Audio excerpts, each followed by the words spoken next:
할렐루야. 오늘도 말씀을 사모하는 우리 성도님들 위해 하나님의 은혜가 충만하기를 기도합니다. 오늘의 성경 통독은 시편 80편에서 82편까지의 말씀입니다. 오늘은 시편 82편의 말씀을 통하여 사회적 약자를 돌보는 것은 교회의 주요 사명입니다 라는 말씀으로 은혜를 나누겠습니다. 오늘의 본문 시편 82편 3절 4절 말씀입니다. 가난한 자와 고아를 위하여 판단하며 곤란한 자와 빈궁한 자에게 공의를 베풀지며 가난한 자와 궁핍한 자를 구원하여 악인들의 손에서 건질지니라 하시는도다. 아멘. 본시는 다윗 시대 3대 악사 가운데 하나인 아삽이 지었을 것으로 여겨지는 지혜시입니다.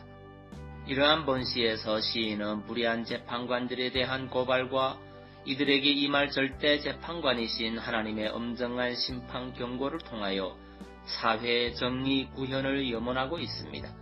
3절 4절을 보면 하나님은 가난한 자와 고아를 위하여 판단하며 곤란한 자와 빈궁한 자에게 공의를 베풀지며 가난한 자와 궁핍한 자를 구원하여 악인들의 손에서 건질지니라고 말씀하셨습니다. 여기서 우리는 하나님이 말씀을 주신 때에 대하여 생각해 볼 필요가 있습니다. 본시의 표제를 보면 아삽의 시라고 되어 있습니다. 아삽은 다윗 시대에 활동하던 사람입니다. 그는 해만 여두둔과 함께 다윗 시대의 악사로 활동하였습니다. 그런데 우리가 아는 대로 다윗은 하나님의 말씀에 따라 나라를 다스린 왕이었습니다. 그리하여 그는 이스라엘 역사상 그 어느 왕보다도 공의로운 왕이었습니다. 따라서 다윗 시대는 다른 어떤 시대보다 약자들이 보호를 받았을 것이라 짐작할 수 있습니다. 그럼에도 불구하고 하나님은 그러한 다윗 시대를 배경으로 하여 불의한 재판관들을 책망할 뿐만 아니라 그들을 향하여 사회적 약자들을 적극적으로 돌볼 것을 요구하고 계신 것입니다. 그렇다면 여러분, 하나님은 왜 이처럼 사회적 약자들이 비교적 보호를 받았던 다윗 시대를 배경으로 하여 약자들을 적극적으로 돌볼 것을 요구하신 것일까요?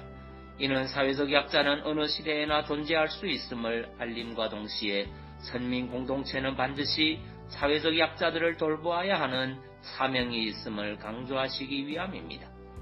사실 선민 이스라엘 공동체에 속한 사람들은 처음에는 다 사회적 약자들이었습니다. 그들은 다 다른 민족의 압제를 받으며 종살이를 하고 있었으며 그 고통이 너무도 극심하여 하나님께 부르짖지 않을 수 없었습니다.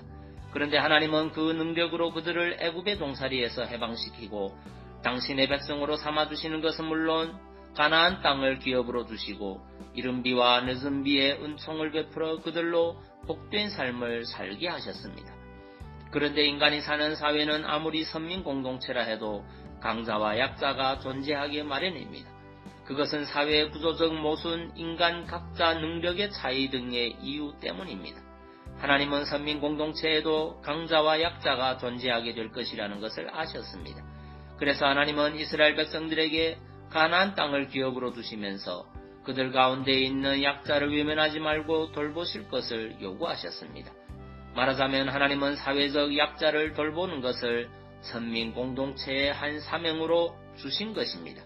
그리고 이를 위한 구체적인 방안도 제시하셨습니다. 추수할 때 밭에 모퉁이를 남겨두게 하신 것이나 휴년과 안식년 제도를 주신 것 등이 그러한 방안들입니다. 그러므로 선민 공동체는 반드시 사회적 약자들에게 특별한 관심을 갖고 그들을 돌봐야 했습니다. 실제 이스라엘 백성들은 가난한 자의 구제나 나그네를 대접하는 일 등을 하나의 큰 미덕으로 생각하고 실천하였습니다. 그렇다면 사회적 약자를 돌보는 것은 비단 이스라엘 백성들만의 사명이겠습니까? 그렇지 않습니다. 그것은 영적 이스라엘인 오늘 교회의 주요 사명이기도 합니다. 사회가 아무리 풍요롭고 법이 발달한다 해도 민주주의가 아무리 발전한다 해도 사회적 약자는 언제나 존재하기 마련입니다. 가난한 자들은 항상 우리와 함께 있다고 하신 주님의 말씀처럼 이 세상에는 사회적 약자가 늘 존재하기 마련입니다.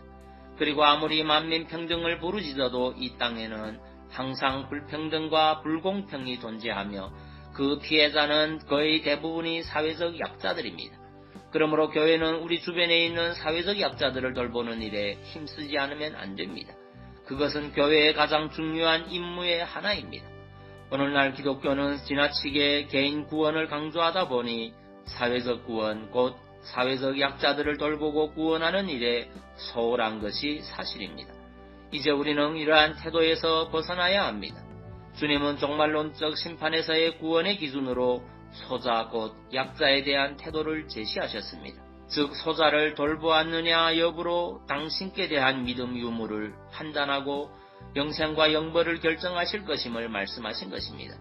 이는 인간의 행위를 구원의 절대 조건으로 제시하신 것은 아니지만 주님을 믿는 자에게는 반드시 사회적 약자를 돌보는 행위가 있어야 함을 말씀하신 것입니다. 그런즉 성도 여러분은 여러분 주위에 있는 사회적 약자들에게 각별한 관심을 갖고 그들을 돌보시기 바랍니다. 시편 146편 9절 말씀입니다. 여호와께서 객을 보호하시며 고아와 과부를 붙드시고 악인의 길은 굽게 하시는도다. 아멘. 기도하겠습니다. 사랑의 주님, 사회적 약자를 돌보는 것은 교회의 주요 사명임을 깨닫습니다.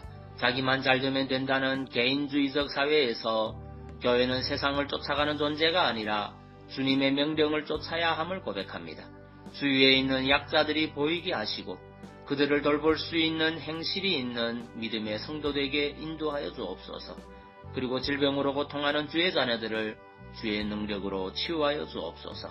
예수님 이름으로 기도하옵나이다. 아멘.